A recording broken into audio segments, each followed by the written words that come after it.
Again, my name is Rocky Harrigan. I'm with Critical Capabilities and Unbranded AR, and I'm going to break those up for you. The two companies my husband and I started. This is how you get in touch with me. As you can tell, I'm very social. If you do not have one of these four things, unfortunately, I do not have a fax machine, but I do have email. So and I'll have that on the last screen. But definitely follow me on Instagram. That's where I post a lot of the cool stuff that you're about to learn about today. And find me on, I'm maxed out on friends, but you can follow me on Rocky's Guns, LinkedIn, of course, and Twitter if you want to get my political vibe. And you'll see from this video, this is something you might find on my Instagram page.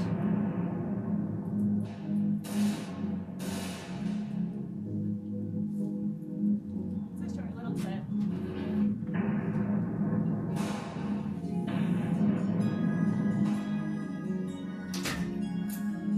By the way, this video is created by a guy named Matt Wonderly.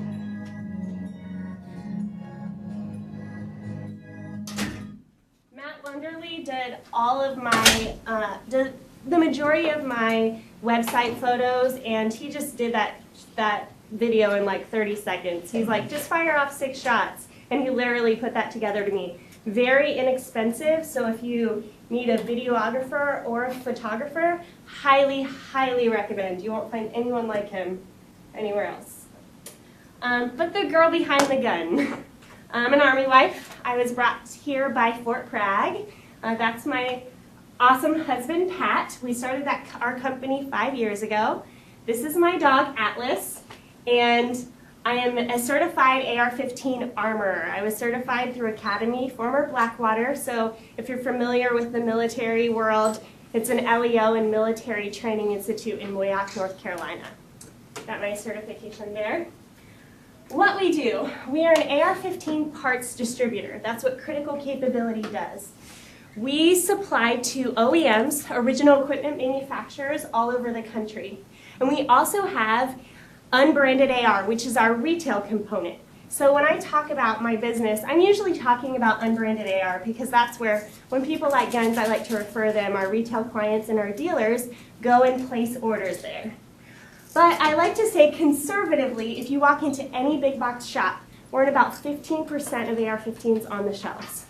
And our target market, which is under $1,000 rifles, I would say that we're in about 33%, and those are conservative estimates.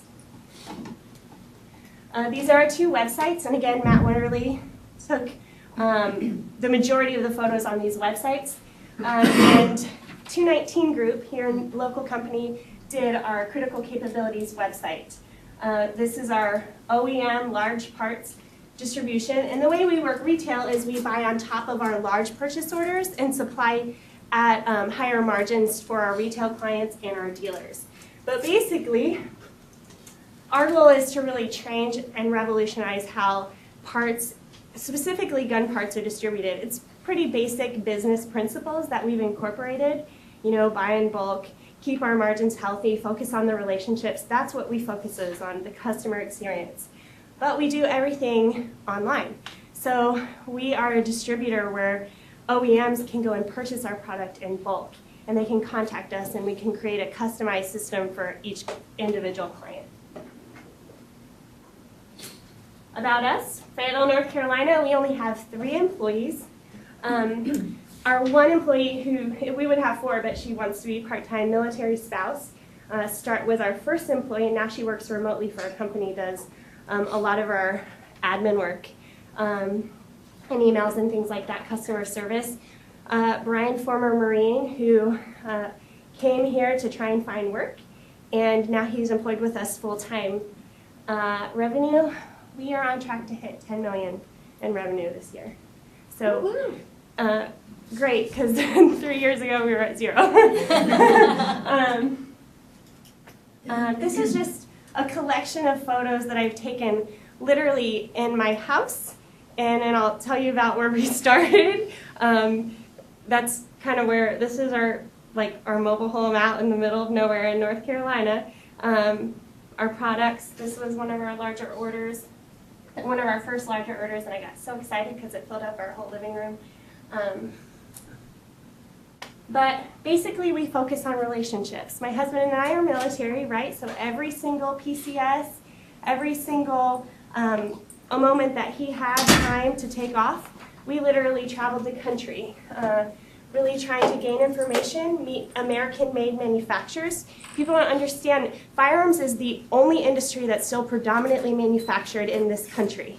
And so we, by traveling around trying to find manufacturers to produce products for us, we've been able to build relationships with manufacturers who say they made car parts or go-kart parts, but all of their work was going to China. And so they had a lot of empty machine time. So my husband and I went and met the manufacturers, built relationships with them, got them to build part by part until we slowly started taking over their capacity. And now we actually, in some cases, we either own the machines on the floor or we own the machine time. So we've contracted that work out to really build industry in our industry. You can kind of see this is titanium being produced in this country, one of the first parts we started making. Kind of cool. We represent manufacturers, OEMs, dealers, and retail, and we sell to all of those. To give you some perspective, this is my husband and I when he first got back from Afghanistan. They welcomed us. This is a huge distribution center for firearm parts. They have over 1,000 employees. And this is at one of our manufacturer shops in Las Vegas. And this is a small gun dealer in Georgia. So we also visit, retail is one of our largest clients also. So we actually visit manufacturers or gun dealers all over the country, small FFLs, even at-home FFLs who buy products from us. When we go on our trips and visit manufacturers, we also stop in at shops and say, hey, nice to meet you. If there's anything you need, let us know. And so we've built relationships that way, and they love seeing us, and we get pictures for Instagram. So I've kind of built a reputation for going around and recognizing American-made industry and also American-made small business. This is how we started. We were actually living in a double-wide trailer in North Carolina. It's just south of the airport, and we were working out of this 20-foot Connex. And I'll just note here, you can't really tell, but this is a dirt road, and you'll see where we are now. My husband, of course, deploys, so we had to employ our first employee, Nikki, and she still works with us remotely.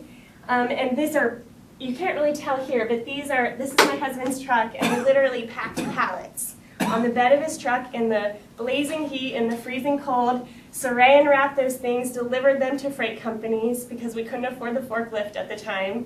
And until she got pregnant, that presented a challenge, but we figured out how to get pallets out the door. Take pallets in, unpack the product, fill our house, and that was when we still could fit all of our packages from our retail side in my car. I would drive to the post office every day, UPS and FedEx. And now I use this is the inside of that Connex, and now I just use it for show and storage for some of our higher security items, but Matt Wonderly took that photo and we just use it for show. But this is the building that we've built, and I showed you that we had a dirt road. Well, we've actually invested in a very, very long driveway because we're out in the middle of the woods.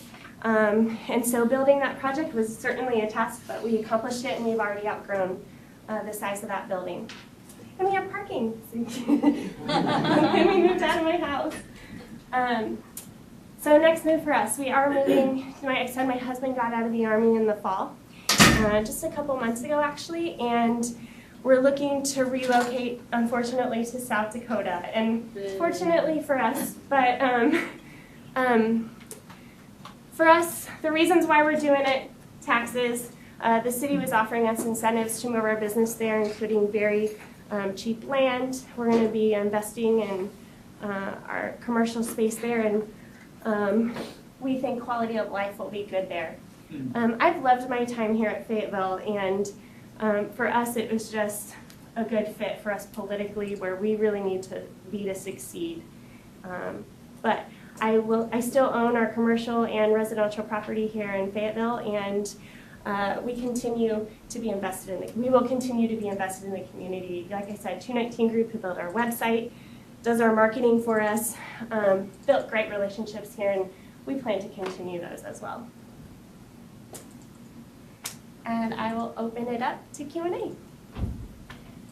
Yes? Okay, how do you vet the people that are buying ammunition and products from you?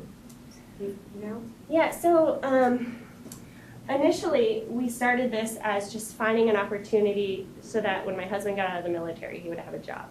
So when we really started to, and we know that firearms is an interest for both of us, we care about the Second Amendment, and we also care about American manufacturing. So when we initially set out to explore options for who we would get to manufacture for us and products, the people that we've built relationships with manufacturers was just trial and error, part by part, and I mean, truly part by part. I mean, initially on our website, when we launched, we had full, complete rifles, and we were buying from all these sources, and we learned very, very quickly that in our first month, I think we sold one firearm to a personal friend, and we sold a little bit of parts, and our margins were a little bit higher in parts, and then we went from there. And once we got built our first relationship with a larger manufacturer, and the way we started that was just really just getting our name out there, saying, hey, I know that you buy this X many parts per year. Give us an opportunity if you're ever in a pinch. And so we slowly started to build those relationships with those clients. But for us, it's about, we look at the business model. We look at, are you asking specifically about? Well, if I'm an individual and I'm buying from you, you don't know my motives for why I'm buying from you. Right. So that's what I mean. How do you check out potential customers that are going to be buying from these? So for retail sales, which is 5% of our business, I would, you can buy AR-15 parts anywhere online. We sell, the part that's in the actual firearm piece is a serialized piece that has to be purchased from an FFL. And so that, of course, we do through distributors and dealers, because an individual can't go and buy a firearm online. They cannot buy the actual receiver.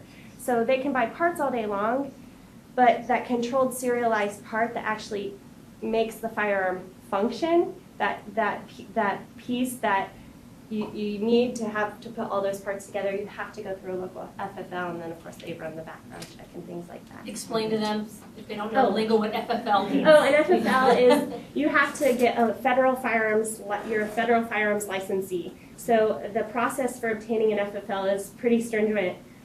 So there are home-based FFLs, and I mean, I think when we applied 5 years ago, it took 6 months of time. So my husband was deployed at the time. We applied for the FFL, had all the paperwork, and we just sat for 6 weeks before we could actually become a home-based FFL. And actually, but when somebody, even as an FFL, I had to run a full-on background check through. You get annual inspections from the ATF on a regular basis. Even us, we don't really sell firearms technically, because they're the lower receivers and we really specialize in all the component parts. But we still get inspections from the ATF. We still have regulation, and the tax is heavily controlled, and we're audited accordingly. Yeah. Yes. Your retail 5%, where are your market holes, places that you might be looking for to fill? So, I think you're asking about challenges. What I'm thinking is I'm from Montana, okay? Sure. And I have some people that might be interested in becoming your customer. Right. Okay. So it's less than 5% of our business, and I would say that it's our biggest opportunity for growth. And truthfully, the only thing that has stunted, well, one of the main things that have stunted our growth was our ability to invest back in the company. Mm-hmm. When we started this, we sold our house, moved into a trailer, and we literally roughed it. And I didn't really get a paycheck until this summer. So for us, it's really every single month for a lot. I mean, we've doubled. I think this year we have doubled in growth every single month, but our ability to purchase product to put on the website has been limited just because of that. So if you go to our website now, you'll see that product is out of stock. And as quickly as I can replace product, we fill it. And so we understand that that's a ding on us. Every time somebody goes to our website and clicks on a product and it's out of stock, they're going to go somewhere else.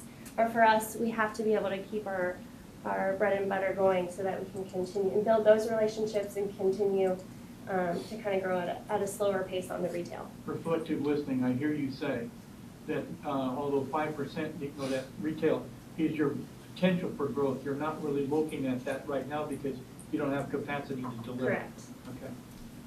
But you'd still be interested in customers, correct? Yes. It might take a while for them to come on board, but you'd still be interested. We are, absolutely. So anybody who likes to, and we're a very specialized niche, right? Yep. These are people who build AR-15s, and when somebody comes to me and says, hey, I'd like to build an AR-15, and they've never shot an AR-15 before, I typically send them in a different direction. I'm perfectly fine. It's perfectly acceptable if they're purchasing from a home-based FFL or a small business in their local area, or even a stock rifle off the shelf, as long as it's American made. I like to point them and give them other options because it's the parts required to build an AR-15 typically cost more than the parts to put it together. So they think they can save money, but really they can't. And in the volumes that we're having to purchase to get the quantity, the price down to where we need to be, it's just really not feasible, at least on your first build. Got it. Yes. I'm curious, how much investment are you looking for? I'm not looking for any investment. I would say one of the biggest blessings for us was getting turned down for a loan when we first applied. And that was solely because we were firearms. No bank wanted to touch us. And so to compete with these large companies that we've visited and who have the infrastructure in place, we just couldn't compete.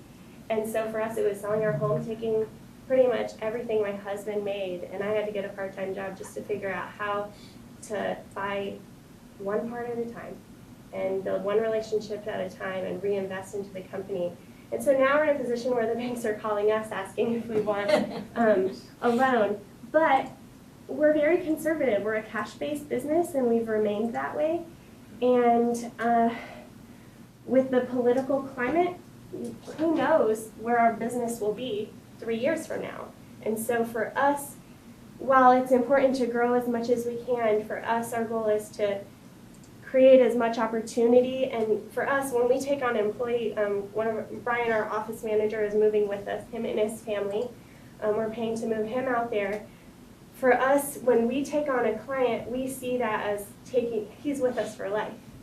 You know, for us, I'd rather have 5 well-paid employees than 30 poorly paid employees. And so I just want to take care of my immediate environment. And so for us, it's about making conservative choices. We've been conservative about our purchases and our what we have as inventory right now with the move and with the election. And we'll continue to kind of grow as we can continue to provide for our employees and continue to be at a conservative pace. Yes? Knowing what your product is, do you have any unique challenges in the distribution side of your business? So I don't look at challenges. I'm a pretty optimistic person anyways. I see myself being a female in a male-dominated industry as an advantage. I use that to my advantage. When I knock on the door and I'm wearing a business suit, people are like, what is this person doing? Are they lost? You know, but it gets me in the door, and I can just start by introducing myself, and I may not see them for a year later at an industry show, but I continue to go back and I continue to build relationships. And yes, there are challenges. In every industry, there are challenges. But for me, it's about one relationship at a time, one product at a time.